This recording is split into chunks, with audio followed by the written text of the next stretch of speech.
বৃষ্টির দিন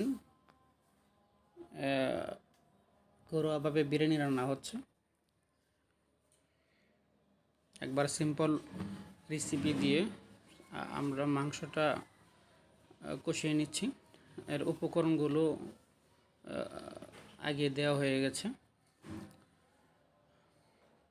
মাংসের পরিমাণ খুবই কম, কারণ আমাদের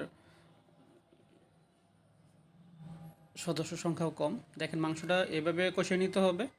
প্রথমত যতক্ষণ পর্যন্ত না মাংসের উপরের ঝোলের যে একটা তেলের অংশটুকু উপরে উঠে আসবে, ততক্ষণ পর্যন্ত সেটা কষায় নিতে হবে। কষানোর পর ভালোভাবে কষানো হলে আপনার যে চাউলের ভিজানো চাউল, এই চাউলের সাথে মিশ্রিত করতে হবে। মাংস ভালোভাবে কষানো হচ্ছে।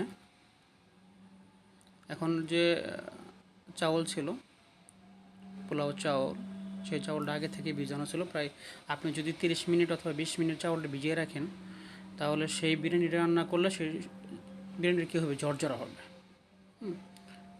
আগে থেকে ভিজানো ছিল বিরিয়ানি চাউলটা। এখন সেটা সেকে পানি সরিয়ে তারপর ওটা চাউলটা পানি সরিয়ে রাখা হলো। তারপর আবার আমরা এখানে চলে আসছি যে দেখি আর মাংস কষানো হয়েছে কি না। মাংস কষানো মোটামুটি প্রায় শেষ।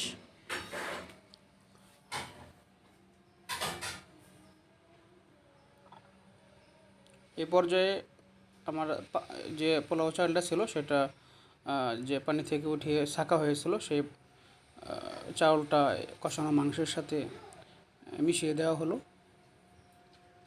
ভালোভাবে মিশ্রিত করতে হবে।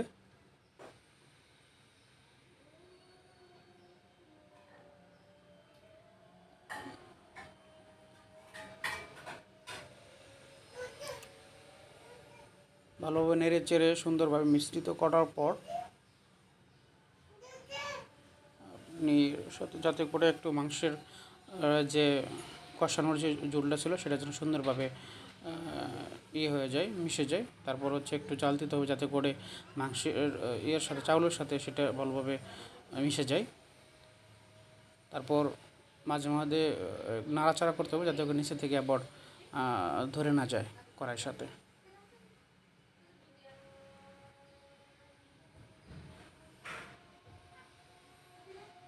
ভালো একটা ফ্লেভার আসছে, কালারটাও খুব সুন্দর।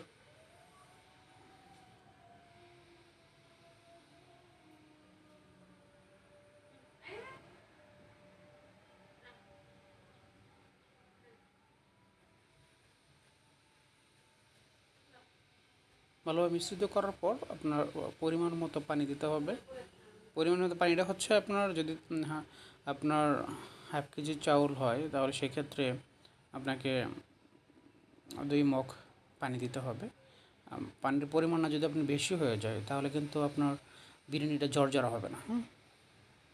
সেক্ষেত্রে পানি দেওয়ার ক্ষেত্রে বিরিয়ানি ভালো হওয়া এবং সুস্বাদু হওয়া এবং ঝরঝরা হওয়ার ডিপেন্ড করে হচ্ছে পানি দেওয়ার উপর।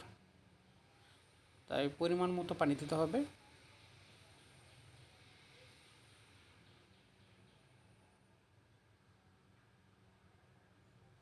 পানি দেওয়া শেষ। পানি দেওয়ার পর একটি নেড়ে চেড়ে তারপর হচ্ছে আপনি ঢেকে দিয়ে কিছুক্ষণ পর আসতে হবে। আমরা ঢেকে দেওয়ার প্রায় 10 মিনিট পর বা 5-6 মিনিট পরে এসে দেখলাম যে মোটামুটি বিরিয়ানির যে ফ্লেভার রান্নার শেষ পর্যায়ে চলে আসছে প্রায়। এসে এবং একটু নাড়াচাড়া করে দিতে হবে। সামান্য পরিমাণ দুধ দিয়ে দিলাম সুস্বাদু হওয়ার জন্য।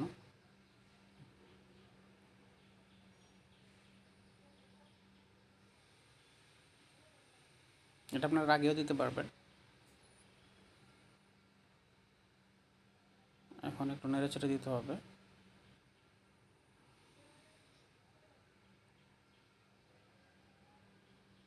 বাড়িতে বৃষ্টির দিন, ঠান্ডার দিন এরকম বিরিয়ানি পাকালে বেশি আইটেম লাগবে না। সিম্পল আইটেম দিয়ে আপনারা বাসায় ঠান্ডার দিন, বৃষ্টির দিন এরকমভাবে বিরিয়ানি পাকিয়ে সবাই আনন্দের সহিত খেতে পারবেন। তারপর আপনি হালকা ফ্লেভার আসার জন্য কাঁচামরিচ দিয়ে দিতে পারেন, সেটা আলাদা একটা ফ্লেভার আসবে কাঁচামরিচটা দিলে পরে।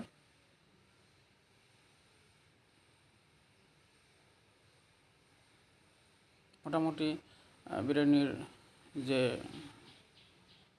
রান্নার যে একটা শেষ পর্যায়ে চলে আসছে, বিরিয়ানির পজিশনে চলে আসছে আর কি, বা চাউলও মোটামুটি ফুটে গেছে। দেখেন মোটামুটি ভালো ঝরঝরা হয়েছে, দেখতেও খুব সুন্দর মনে হচ্ছে, একটা আলাদা একটা কালার আসছে।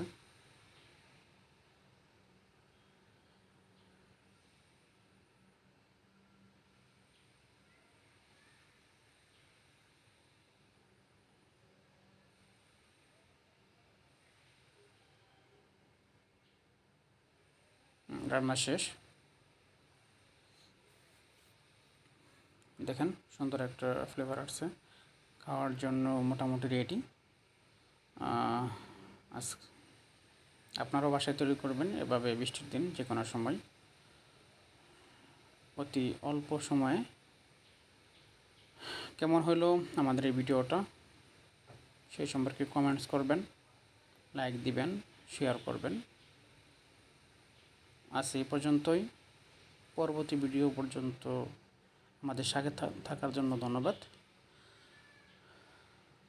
আল্লাহ হাফেজ।